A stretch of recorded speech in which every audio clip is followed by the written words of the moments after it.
Good evening. Please stand as you are able and join us in the Pledge of Allegiance. I pledge allegiance to the flag of the United States of America and to the republic for which it stands, one nation, under God, indivisible, with liberty and justice for all.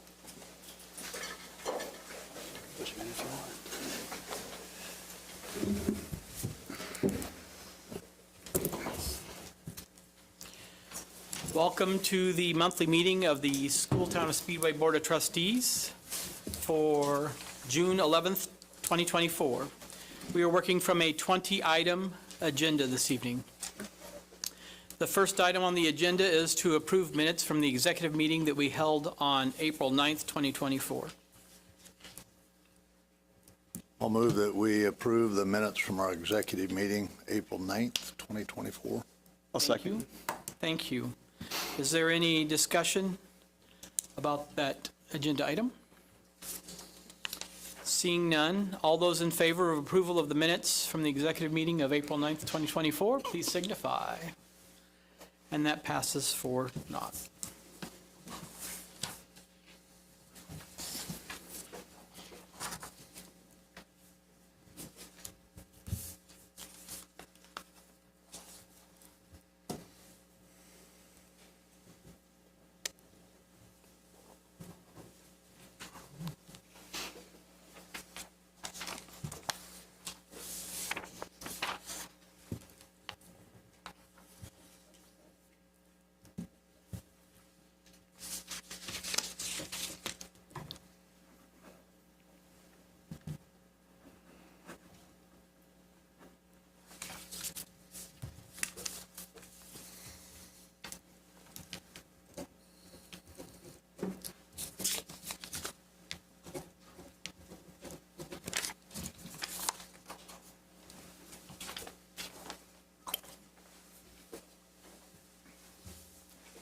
Minutes are signed. Thank you.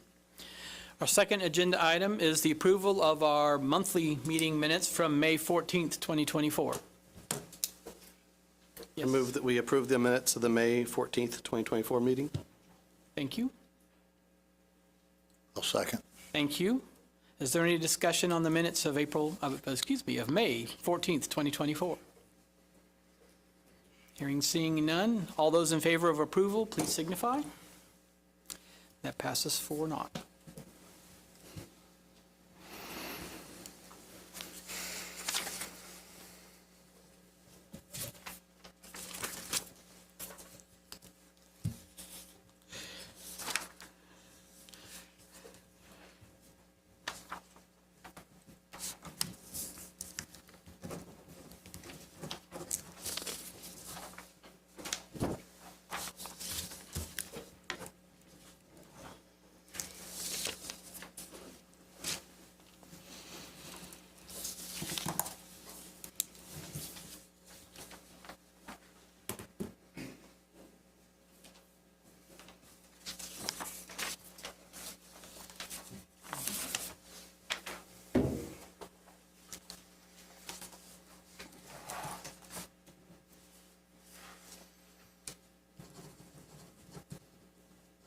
And those minutes are signed. Thank you.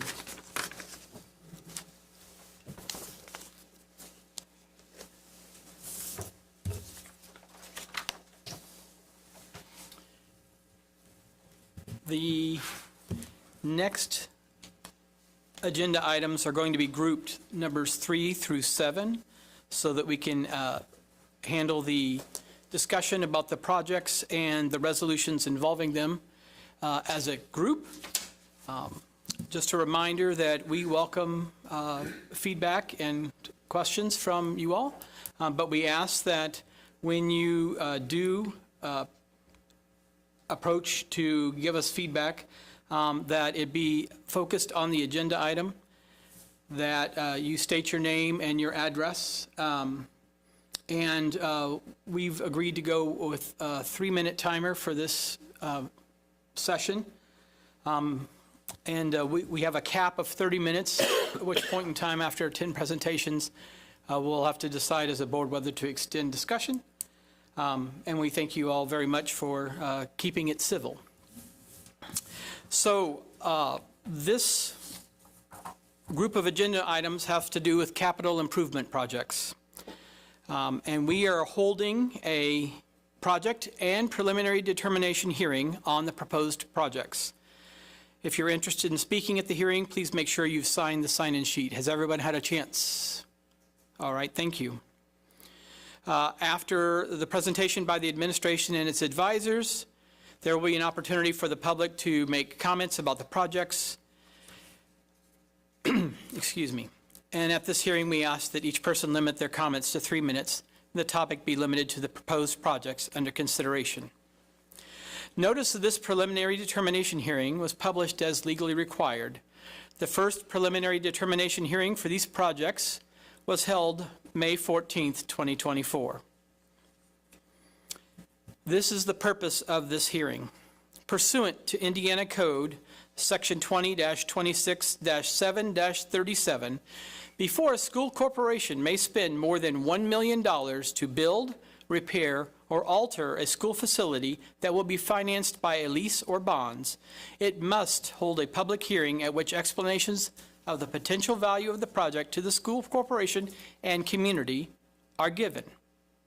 Similarly, pursuant to Indiana Code Section 6-1.1-20-3.5, a school corporation must hold 2 public hearings and adopt a resolution to preliminarily determine to issue bonds or enter a lease for a project which has a total project cost in excess of certain thresholds.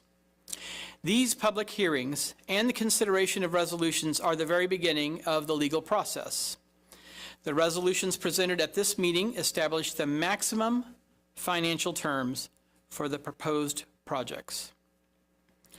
We will now hear from Dr. Trebley and Schmidt Associates about the process of determining and communicating the projects to the community and the need for the projects. Dr. Trebley? Thank you, Mr. Vice President. This time, if I could have Schmidt go ahead and start with the slideshow for the needs of the assessment. The feasibility study that started a year ago with multiple architects to lead us to this point of the needs of the projects that we have forth. So at this time, the education need for the project, Schmidt Associates. Go ahead, Bob. Hello, I'm Bob Ross with Schmidt Associates, as Kyle mentioned. Thank you for having us. As I've been at the last couple board meetings, we've talked about the education need for this project, so I'll just summarize those again. Your football track stadium is in poor condition. The bleachers themselves are concrete structures. They're 60 plus years old.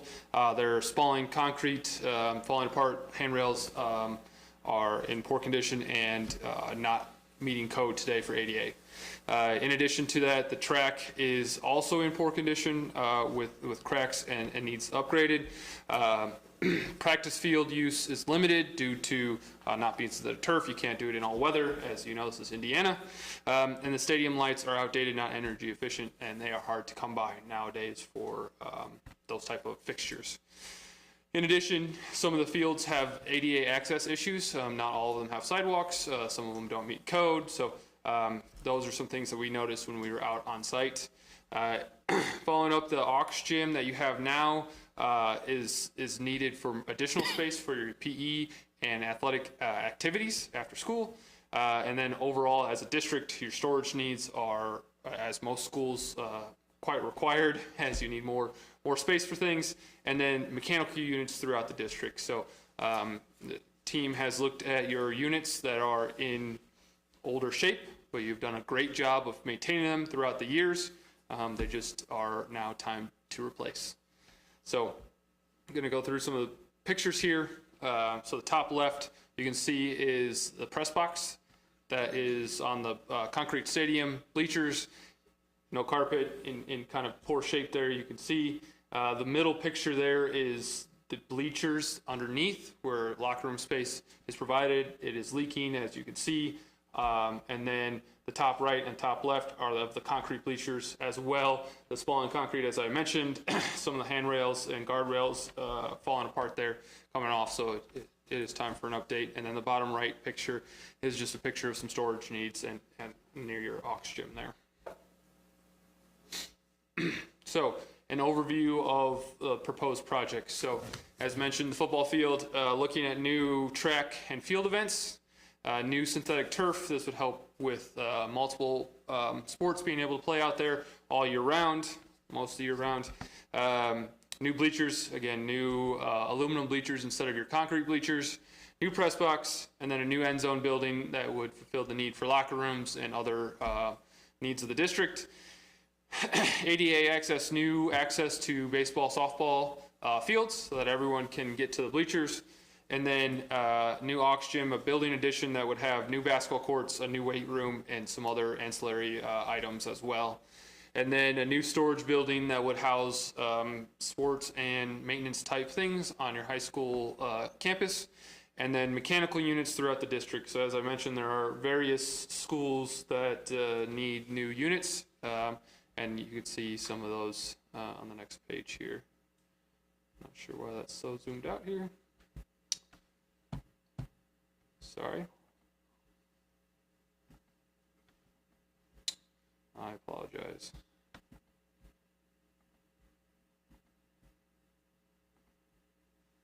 I'm not sure why this is so zoomed in, but you can see most of the things here. Starting from the west, working your way east. Building on the left in the red there would be a proposed new maintenance building. You can see the yellow new bleachers. End zone building south of the track, new synthetic turf field there. The blue would show new sidewalks, and then to the east as well would be the new building addition and weight room and other items as well. And then for the mechanical projects, here's kind of a list of the different items on top of some other type items that are not mechanical related, but you can see we're touching Speedway High School, Wheeler Elementary, Allison Elementary, Newby Elementary, and the junior high elementary as well. So again, a lot of different needs throughout the district. A lot of them are mechanical or roof window type items on that list. So that is the presentation I have today. Thank you. Thanks, Bob. Are there questions?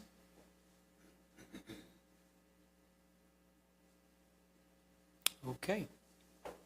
We will now hear from Dr. Trebly and Schmidt Associates about how that's actually, we just did. That was me.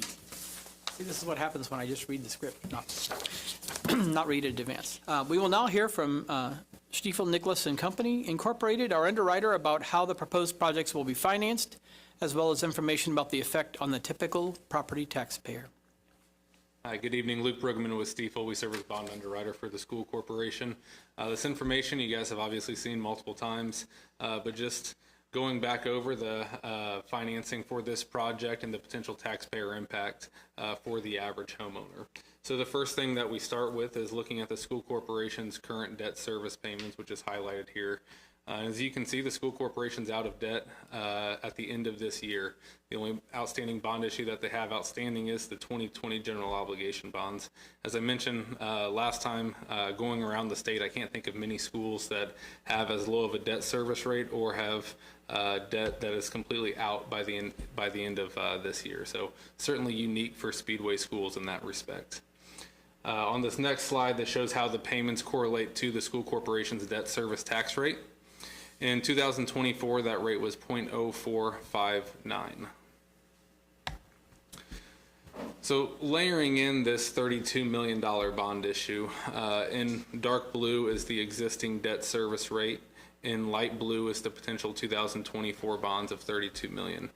This shows a 29-cent debt service tax rate increase over the 2024 rate, also leaving tax rate capacity beginning in 2029, knowing that this does take care of a lot of needs, but there's always potential for more needs to come up with the school district over the next 20 years. So trying to give the school corporation some flexibility in the future, trying to be conservative with our assumptions as well. We're assuming 0% AV growth over the last 3 years. The school corporations averaged 9.64%. We're assuming an interest rate of 5% on these 2024 bonds. If we sold the bonds today, you're at about 4.25%. So as the script, as Vice President mentioned, this is really just the first part of the legal process. So we're trying to be conservative with some of these numbers, knowing that we will not likely sell the bonds until late this year. So as far as the taxpayer impact, as we talked about last month, the majority of your homeowners will not feel an impact due to this project. Approximately 89% of the homesteads are at their property tax cap. If your home value is $149,525 or more, then you will not feel an impact from this project because you are already at your 1% cap threshold. So we have in the table here, you'll see in gray 150,000 and over, no impact. If you're less than that, you can see the annual and monthly increase for a $75,000 and $100,000 gross assessed value home. It's approximately $4.50 a month, depending on where exactly you fall in that table.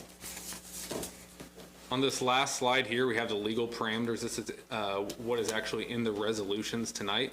These are maximum parameters. We can always come down from these numbers, but once we set these numbers, we cannot go above them.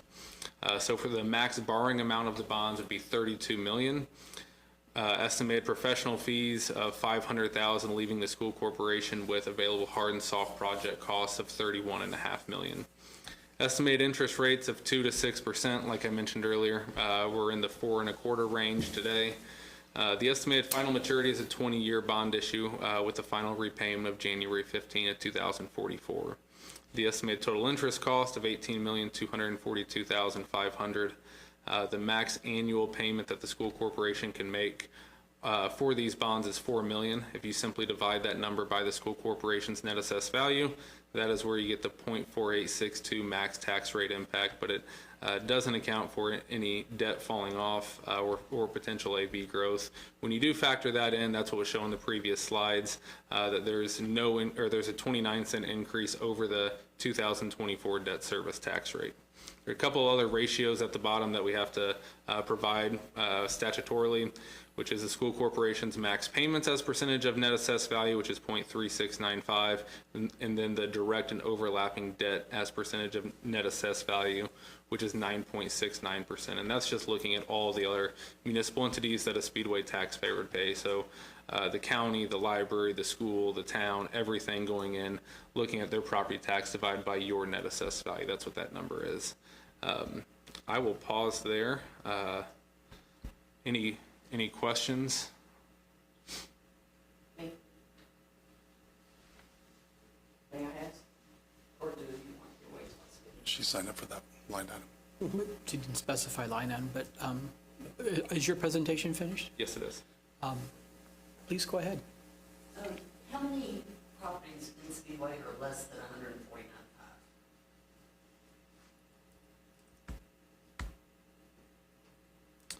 There's 300 homes that are not at their caps. That doesn't necessarily mean that all 300 of those are under the 150,000.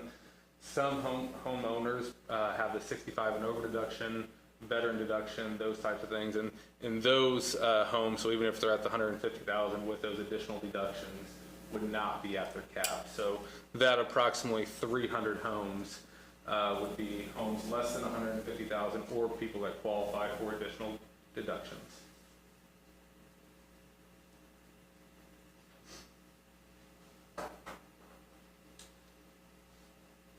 Did you possibly have any other questions on this particular portion? Because I know I grouped them all, so, I mean, this would be a separate agenda item if I do have other things I'd like to ask. that have to do with this financing portion? Just the Public hearing. Okay, project in general. hold on a second, because we're going to open the public hearing. And Okay. we will now open the public hearing. As I mentioned earlier, we ask you to state your name and address, limit your comments to the proposed projects and financing, and keep your comments to 3 minutes. Thank you. And I'm sorry, but I can't read your handwriting, but I know that you wrote a yes, and so. Just had a few questions, and he answered one. Is there blueprints that the community can look at to see what's being done? Is it just the sports complex? And improvements to the schools, air conditioning, New heating, boilers, it's more than just windows, lintels in the junior high building, which is older than the high school. I don't remember what year it was built, but 30s, 30s? 1930s. Thank you. There's something in each building at this point. Yes. And how's the contractors going to be vetted? Because there's a lot of, sorry to say, nepotism in Speedway. So how do we know we're getting fair contracts and bids? Yeah, If you would, David please. Rady. Yeah, with Veritas. David Rain with Veritas Group, we're the owner's representatives. So the contract is a CMA contract, construction manager's agent, and so that's Myron Agem and Associates. They are going to be putting this out for public bid, so we'll have to competitively bid all the contracts. Okay. Okay? And is that going to be for public view? Well, it's public, so yes. Okay. How would I see that? Where is it going to be housed? Well, as we So there'll be notifications you go out in the paper on those timelines and when that bid opening is occurring, and after the fact, it is typically posted in a few places what those bid results are. So it's conducted in a room full of people, they're open, and I mean, it's a public record component. and that will be a public opening, and then we'll be taking the lowest and most responsive bids. State law requires a selection of that low responsible bidder.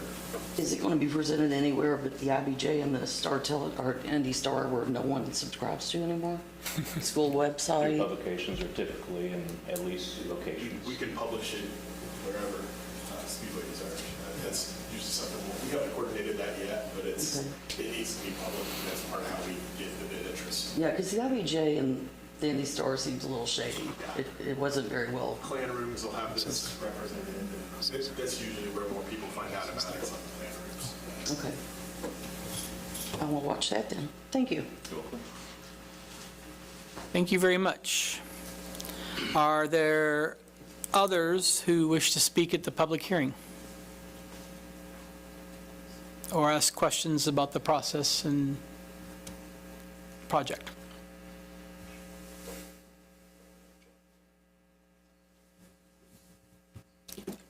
Okay. Thank you all who participated, to all who participated in the hearing. We appreciate your time and interest in the project and the future of the community. Please note, again, this is just the first step in the legal process. The board will continue to work with the administration and its professionals to look for efficiencies to conserve tax dollars while meeting the educational and programmatic needs of the school system. And so now, Dr. Trebley, could you please summarize the project resolution? Thank you, Mr. Harding. The project resolution is required when the school is planning to spend more than $1 million on a given facility or type of work.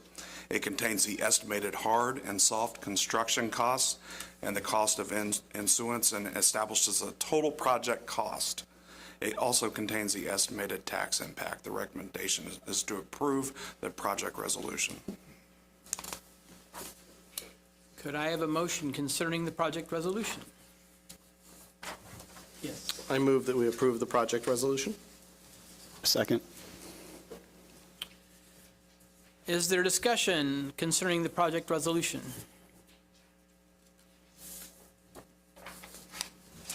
Hearing none.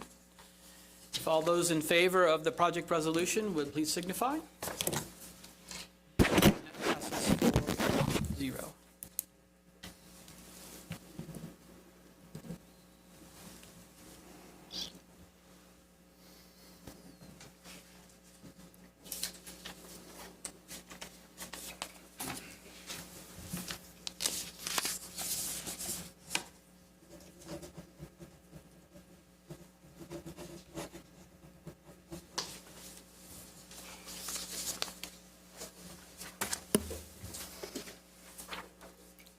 Signatures obtained. All right. Dr. Trebley, could you please summarize the preliminary determination resolution?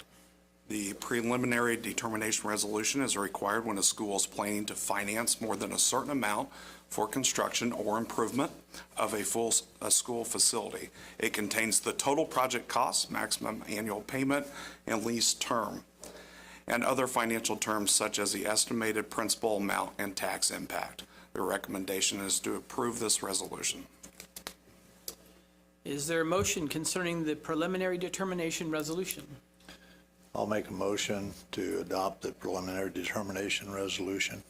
A second. The motion's been made and seconded. Is there any discussion? Would all those in favor of the preliminary determination resolution as just moved, please signify. That also passes unanimously.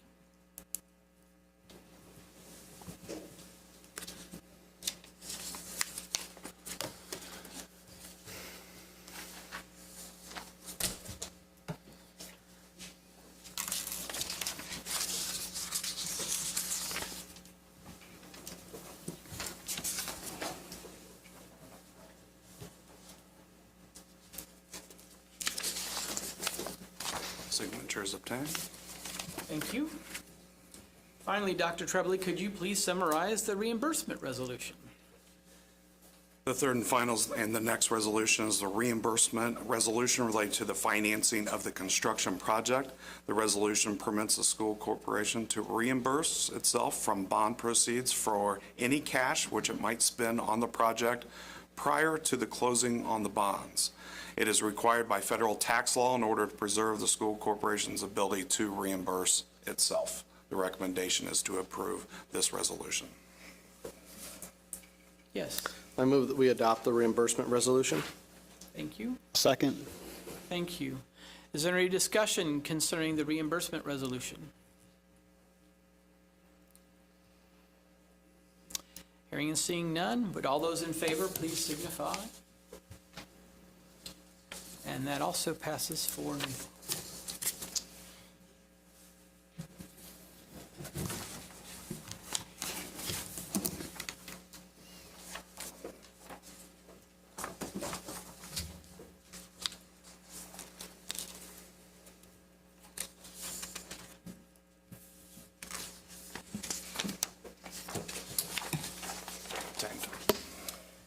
All right.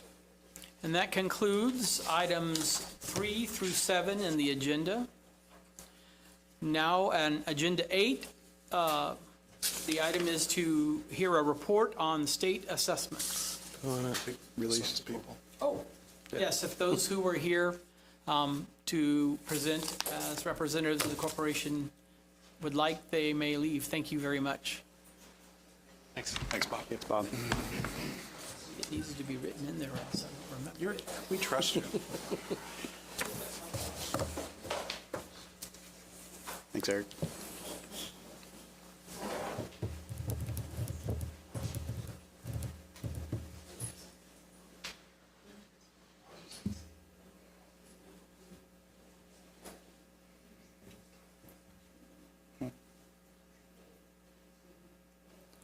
Is there any other comments on the agenda? Mr. Disney? I'll start the report on state assessments. We're kind of working our way from the bottom up. What I mean by that is our second graders took an iRead 3 assessment for the first time ever. iRead 3 assessment was started in 2016, and the purpose of this was to give students in grade 3 an assessment to see if they were reading at grade level before they moved on. That started in 2016. 2 years ago, they started a process of saying if you are a second grader, we can give you this assessment, and if you pass it, then you don't need to take it as a third grader. We opted not to be involved in that 2 years ago, and this past year we got involved with it. Bill, can you put the slide up? Yeah. Change it to me, please. This is Kyle. Thank you. So as you can see, this is the, our second graders that took the iRead 3 assessment this year. And state average of passing the iRead 3 assessment as a second grader is 43%. Of second graders in the state, our corporation had 52%. Over half of our second graders passed the assessment for what's needed as a third grader, which is pretty impressive. And what happens with that is, as you can see down the bottom, they give a few categories. If they pass, they're on track, or they are at risk. We feel like this data is going to be very helpful with, once we receive it as what they did in the second grade, what we need to do to get them ready to take the test as third graders. Those that pass the test, they're done with that assessment. They don't need to take that again. Any questions with the second grade, or second grade iRead? Just that the information that we get is student-specific, so that we can actually do interventions with the particular students that are on track or at risk? We absolutely can, yeah. Okay. And when we took it, we thought about what's the juggling of what do you do with those second graders that pass next year when we give this, because this is about a 3-day assessment, a couple hours a day for 3 days. But that's the least of our worries of what we do with that. The best data we get from that is those that don't pass, what can we do, what do we need to do to get them to pass? So we get student-specific, like you said, data to help us with that. And our second grade and third grade teachers, after we've gone through it the first year, love it. I think it's a great tool to get interventions going for students that maybe didn't pass. Bill, if you want to move to the next one is the iRead 3 results. So we've been doing this since 2016, and what you're reading on, or what you're seeing on this chart that's in front of you, this is the first take, if you will. So when a student takes an iRead 3 test, they take it in about the middle of March, iRead 3 test, and then there is a summer retest that you can take. So this is the first take. The data that you're seeing is the first take of iRead 3 results. If you want to know the real results, when we get finished with those, we've always averaged about 90% or better in iRead 3 scores. So in other words, 90% of our students or better usually pass the iRead 3 test, which is phenomenal when you think about number of students that don't speak English that come to us, or special needs, or whatever the criteria would be. In 2016, there were 90%, it's not on the chart, but 90% passed. 17, 18, 92%, 92%, 19. We didn't have it during COVID, of course. Coming out of COVID, there was a drop to 88%, and that was still extremely, or much higher than what the state average was. And then 92 is, or 2022, we have 91%. Last year was 88%. What you see right now is 84%, but we haven't retested.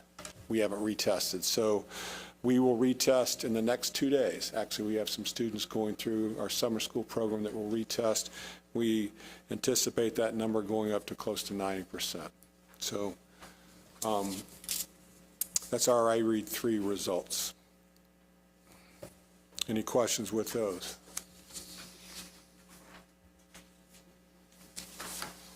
I really think that our Orton-Gillingham training that's been that our teachers have gone through is a tremendous help with this process.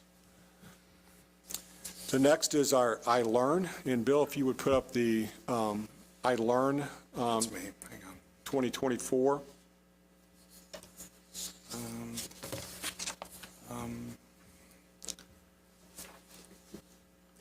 Yeah. Bill, just stay on us for a second. Let me start talking to you about what iLearn is. iLearn is an assessment that's given to students in grades 3 through 8. This iLearn assessment in grades 3 through 8 is primarily math and language. There are some spattering of grades that will do science and social studies, but the primary thing that we're looking at is if you can read at grade level and you can do math at grade level, then you can do well in those other subject areas. Science right now is encumbered because they just developed new standards in science, so they haven't even released those yet. So if you look at how our students did in 3rd, 4th, 5th, 6th, 7th, and 8th grade, and the top of this chart is English language arts. You can see how each building did in terms of number of students, or percentage of students that passed. I can tell you there's pockets of celebrations that, man, they did really, really well. There's pockets that are not as where we'd want them to be. An interesting thing, if you start looking at the data, is our current sixth graders in Speedway did not go through the Orton, did not get the advantage of having teachers that had gone through the Orton-Gillingham training, which we think is a significant factor in their achievement. And the bottom chart is a very similar type of thing in the with math in grades 3 through 8, percentage of kids that met the proficiency and standard of. So, and you can see underneath that in green what is the previous year's results. Like I said, I think that we're right on target what we think we should be. As good as we are, we can always get better. I tell you, we take this and look at, and first thing a teacher does when they get their iLearn data is they start looking at it and start dissecting the data and see what they can do to make it better. So that's the iLearn data for grades 3 through 8. Any questions with that?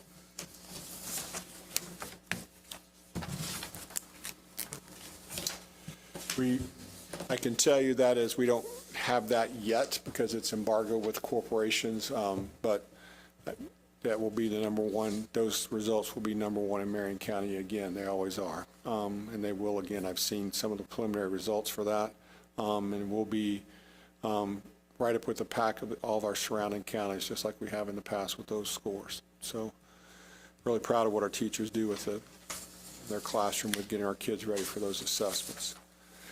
Next up is our WIDA assessment, and Ms. McIntosh will, if you'll come forward and talk to us about WIDA assessment, what it is and why we give it.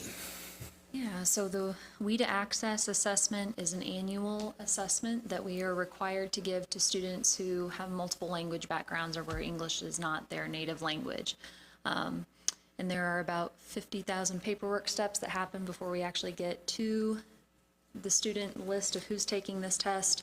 Some students have to do a screening at the beginning of the year to determine their kind of general proficiency, but all in all, we have our students who are determined to not yet be proficient English speakers, and they have to go through a series of WIDA tests, and this happens in January, February every year, right before iLearn for some of our students. So some things to know about WIDA is it's 4 sessions, so and each of those sessions can last about an hour, sometimes less. But our students take 4 domain sessions, so they're getting assessed on their listening skills in English, their writing skills, their reading skills, and their speaking skills. So they have to speak into a microphone, and then each of those domains is scored from a 1.0, meaning the least proficient in English, to a 6.0, but students who achieve a 5.0 or above are considered proficient.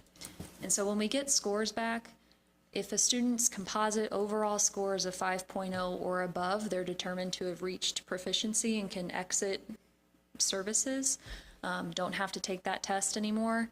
But we also get those scores broken down by domain, so we're able to really take a look at trends.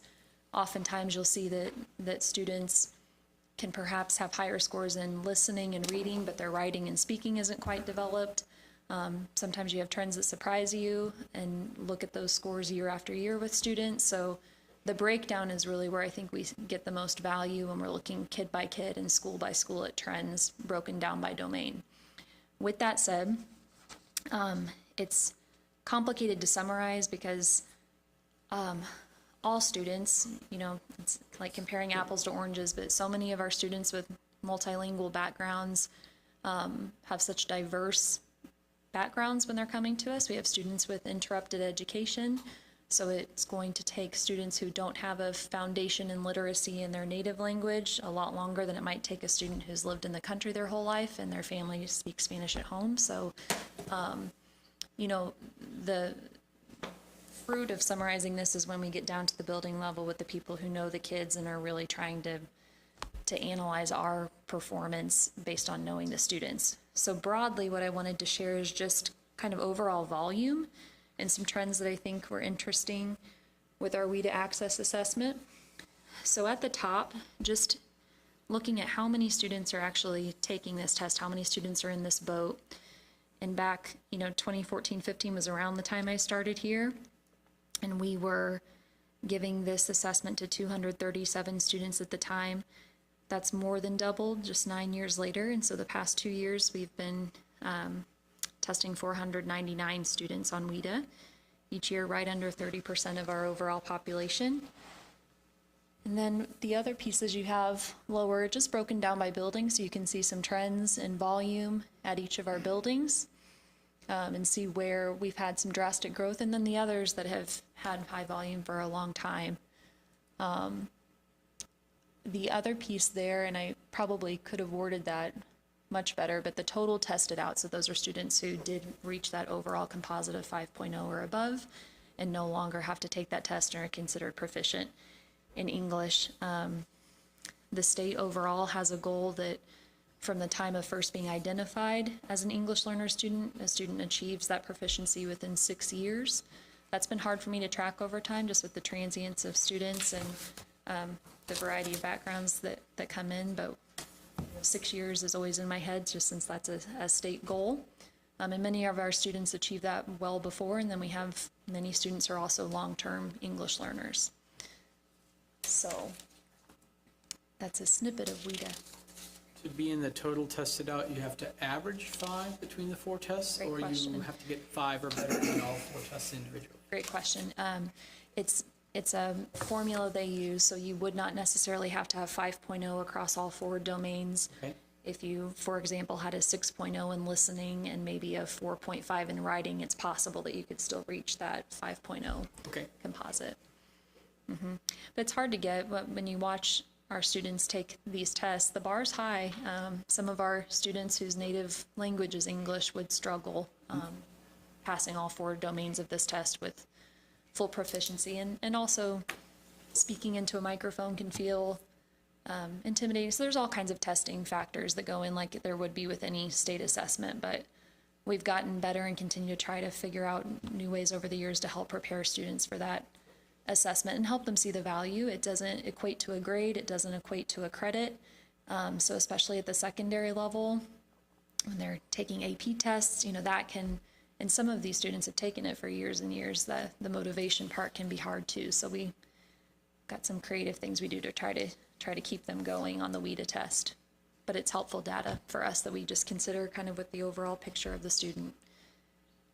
I think the human side of this is, I've seen a kid, a student come in, and whether they enroll in August or they enroll in January, or whenever they enroll, they take this test. And the same with the I read and I learn tests. And I have seen students that have come in March, and immediately they don't speak a word of English, and we put a test in front of them, whether it be the I read test or I learn test, and then they've got to do the WIDA access test, and they break down, they cry, they're very frustrated with the process, but we don't have really a choice. It's one of the things we need to find out where they're at and what they're doing.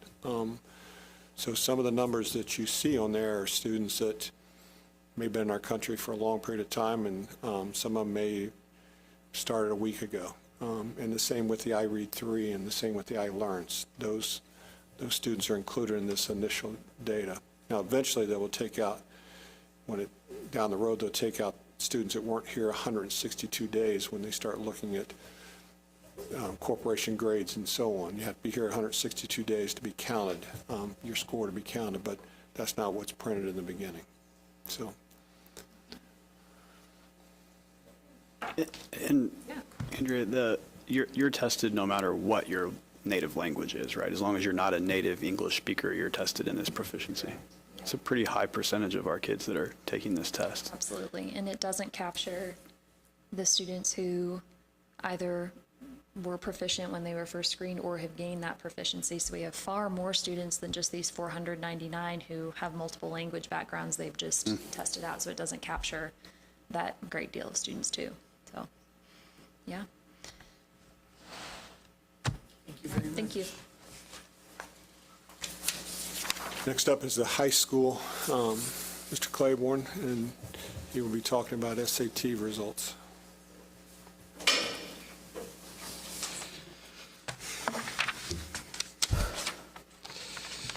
I have a little bit shorter of a presentation this evening. For our spring 2024 SAT, we took that back on March 18th. We've received our scores for our students, but we have not received the full breakdown from the state with subgroups, demographics, special ed, E&L, free reduced, that kind of thing. So what you're looking at there on the screen is what we have right now. And as always, we norm our performance to the state average. So you can see in math, we were 21.6% above the state average. In English, 13 points above the state average. And I think kind of to Andrea's point, you know, we have almost a quarter of our students that are really English is a new language. I know that's not the terminology we're using anymore. They say multilingual, but a lot of these kids are one language speakers, no language literate. So when you keep that in mind and you look at that percentage, and we do have some of our multilingual students that will be passing on the English side of this while still in WIDA. So again, to her point about that difficulty of testing out of the WIDA test, you can show that you're college ready on the evidence-based reading and writing portion of the SAT and still be in receiving services through WIDA, through EL services. Kind of the general there, you can see overall 18.2% above the state average, and really excited to see how we did when we get the specific breakdowns, because what we're looking at here is right at the same level and in some areas improvement over our 2020, or I'm sorry, it's all an improvement over last year, 2023, and it's near the same levels and some improvements over 2022 when we were number 11 in the entire state. And so the last 2 years we've talked to our juniors before they take this about the challenge of, you know, being a top 10 overall, and obviously the kiddos continue to step up and do great on this.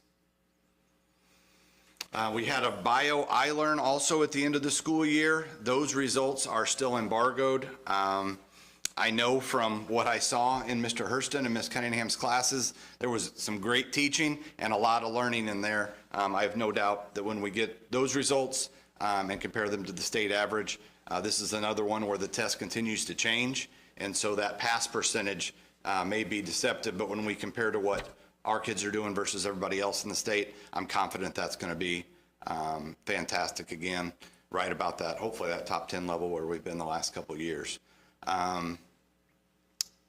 We should have those after the July Science Standard Setting Committee meets, and so hopefully the next time I see you in August, we'll have AP results for you, the detailed SAT, and also the bio iLearn. Are there any questions? Not a question, just a comment. I'm the person that in the summer scholarships for Speedway come to me. I don't have anything to do with judging them, but they come to me and I read all of them. And I think this speaks to what Andrea said, and it speaks to what you're saying. Several of the students, the question this year was talk about a problem you've overcome, and how did you go about doing it? And I'd guess out of those 30, there were probably at least 6 kids that were not born in the United States that wrote how happy they are to be part of our school system. Excuse me. And it just speaks to what you're talking about, and Andrea was talking about, the time, the energy, the effort that's put in for these kids to be successful. And on behalf of all of us board members, we appreciate and pass on to those that work. at all levels in our school. It's amazing to me, the success. The last 2 years of valedictorian has been somebody that was not born in the United States. And it just speaks to the effort that our school system puts into those kind of children and the success they have as a result of it. These are all college students who are writing, who are in college now, the success they had that they attributed to the school system. So thank you. Thank you very much.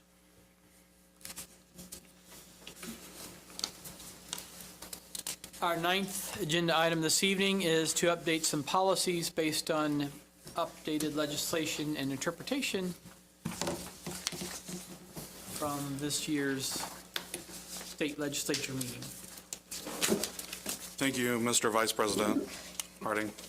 We have two policies that are enclosed with you that had updates with the legislation floor that went to the ISBA, to our legal counsel. We've been vetting these for the last month or so. We have a clean policy of their attendance policies and procedures, along with student use of electronic devices that was passed.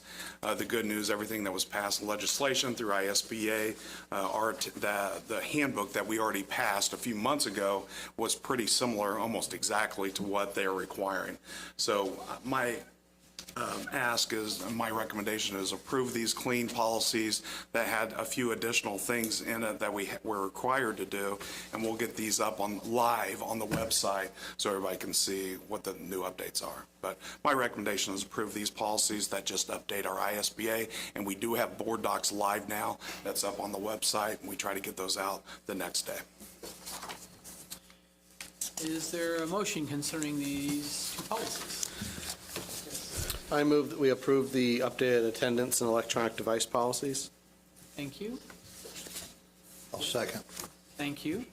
Is there any discussion on the updating of the policies?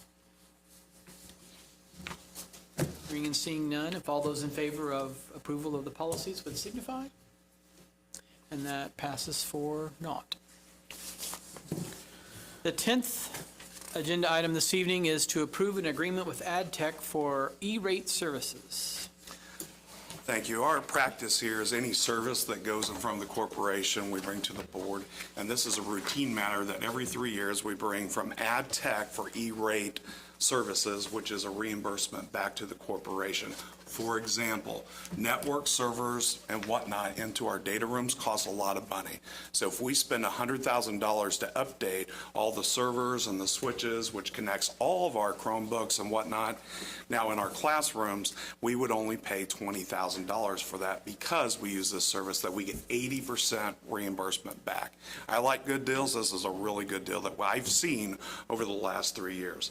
So we sign up with this group. It's $2,400, $2,400 each year, but they provide all the service, all the contracts that we get, and anything that we have with our technology department underneath networks, which is servers and again switches, will fall underneath this. So this is a major savings for the school corporation. My recommendation is to approve this for the next 3 years. Is there a motion concerning this agreement? I move that we approve the agreement with AdTech. Thank you. I'll second. Thank you. Is there any discussion on the agreement with AdTech for E-rate services? All those in favor of approval of this motion, you signify. That passes 4-0. The 11th agenda item this evening is to approve special education contracted services. Several of our special education related services are provided through contracted employees. I'll make a list here in a second. Their proposed contracts includes rate proposals from individuals and staffing companies who provided quotes for rate comparison. You have all that in your packet. The contract included the recommended provider for your consideration and approval. A lot of these people we've had and we've worked with for a long time. Let me give you examples such as the blind and low vision, occupational therapy, OT, physical therapy, PT, deaf, hard and hearing, DHH, behavioral consultants, speech language pathologists are the recommendations for your approval for their increases. Is there a motion concerning the special education contracted services? Yes. I'll move that we approve special education contracted services. Thank you. I'll second. Thank you. Is there any discussion on the special education contracted services? Mr. Vice President, I do have discussion. These are the reasons what you just saw from our state assessments, why we get to where we go. And thank you to our department, all the way across K through 12, from our leadership and Andrea McIntosh and your entire team, to be able to keep these people and get them in front of our kids. A lot of corporations don't have the people like we have, so I'm very proud of them, and it's just another step, another reason why we get the results we do. So, wanted to get that in. Any other discussion? Hearing and seeing none. If all those in favor of approving the special education contracted services would please signify. That passes 4-0. Our 12th agenda item this evening is to approve institutional memberships for the next academic year.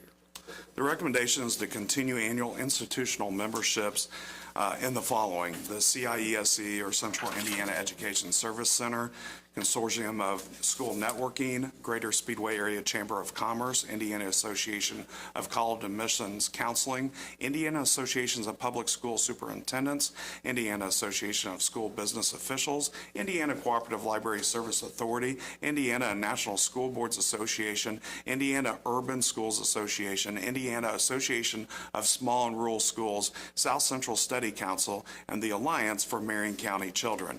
Now, that seems like a lot.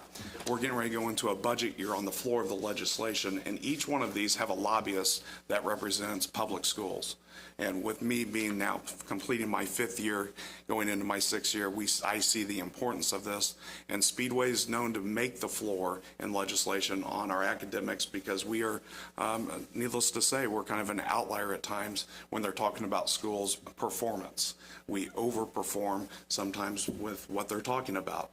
So these are people that support us, and you'll probably hear our name on the floor more and more. And I just can't say enough how important it is for us to be a part of this, to sometimes make a bad bill just not as bad. So that's who these people are, and after 5 years working with them and part of these groups, just to let you know that it is very well worth it on having these people for their lobbyists. Is there a motion concerning the institutional memberships? I move to approve the institutional memberships. Thank you. I'll second. Thank you. Is there any discussion on approving the institutional memberships? Would all those in favor of approval of the institutional memberships please signify. That passes 4-0. The 13th agenda item this evening is to approve the 2024-2025 employment contracts for homeschool advisors, the graduation coach, and the nurse at the high school. Thank you, Mr. Vice President. The recommendation is to increase annual salaries of the following positions of $2,000 to the school nurse, the 4 homeschool advisors, homeschool, and the graduation coach. Thank you. Is there a motion concerning the employment contracts for homeschool advisors, graduation coach, and nurse? I'll move that we approve of the superintendent's recommendation for the employment contracts for those positions. Thank you. I'll second. Thank you. Is there any discussion on the employment contracts? Would all those in favor of approval of the 2024-2025 employment contracts for the homeschool advisors, graduation coach, and nurse please signify. That passes 4-0.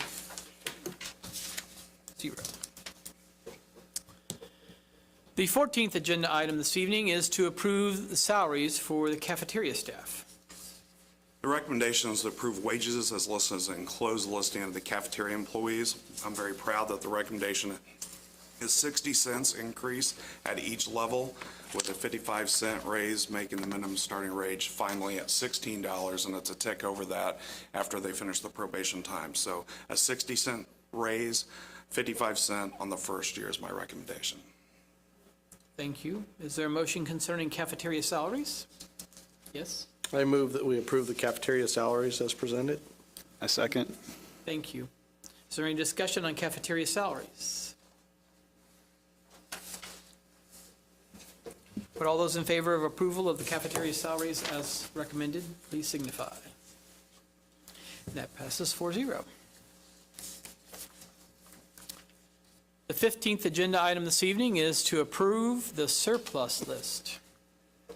Again, this is a routine matter. Once a year, I bring a list of things that have been replaced over the course of the past school year. There's no item that reaches a threshold of materiality and value of $5,000.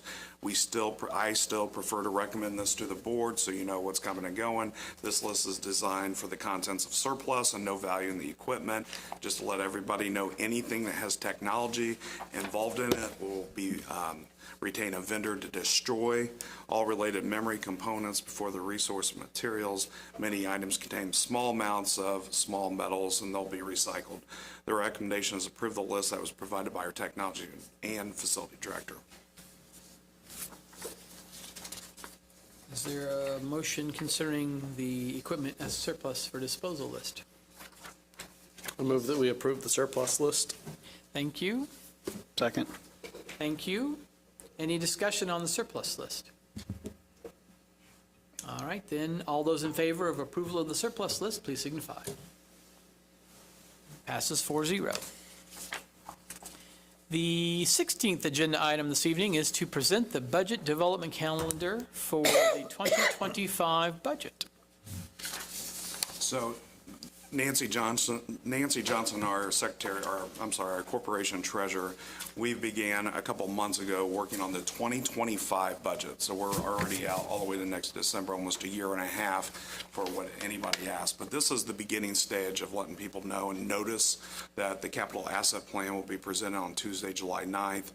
The notice will go out July 17th to taxpayers, and just kind of a rinse and repeat of what we did last year on the process of the way we go about that. So this is just a notification for you, for the board, and to know that that's coming up. That's all. Thank you.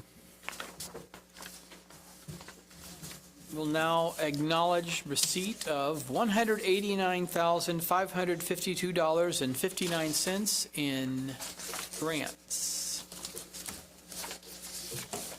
The 18th agenda item is the personnel report.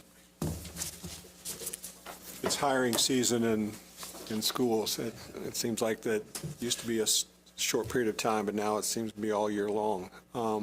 Several items on the personnel report for the month of June. Under resignations, Jennifer Jennings is resigning her position as the assistant girls basketball coach at Speedway High School. I will tell you that Jennifer's staying on with as a therapist for us. Kylie Keevy is resigning her position as anatomy, PE, and health teacher at Speedway High School. Mitch Hammersley is resigning his position as the instructional coach at Fisher Elementary. David Hunter, who is a custodian for us, has been on a disability leave, and he has extended, he's requesting an extension of that disability leave per his doctor. Under employment, Philemon Simon is being recommended as a custodian at Allison Elementary. Carly Smith is being recommended as assistant girls basketball coach at Speedway High School. James Sims is being recommended as the head junior high wrestling coach at Speedway Junior High School. Kate Cunningham, assistant girls cross-country coach at Speedway High School. Joe Stewart is assistant football coach at Speedway High School. Lindy Scott is being recommended as a CTE teacher at Speedway High School. Brittany Liggett, an elementary teacher. Neil Blaze as an English language learner teacher at Speedway High School. And there's one recommendation for a volunteer coach, and that is William Stewart is being recommended as a volunteer coach for football at Speedway High School. My recommendation is to approve the personnel report as presented. I'll move to approve the personnel report as written. Thank you. I'll second. Thank you. Is there any discussion about the personnel report? Okay, would all those in favor of approval of the personnel report please signify? All those opposed? All those abstaining? That passes 3-0 with 1 abstention. The 19th agenda item is the recognition of visitors and other business. I have other business. Okay. There's nobody else. Bill, can you put my slide up, please? I would just like to let everybody know there's a few days left of free hot dogs at the high school. So June 3rd through the 14th, which we missed a few days, but it's one of my favorite times. Summer's here, and so are free lunches. If you are in Speedway, you can go as a youth, you can go and get a free meal at our high school cafeteria for the next few days. So just let everybody know that, and I appreciate the town council last night made a motion that some of their kids have been going. So thank you for doing that. Thank you, Bill. Bill. Is there any other business?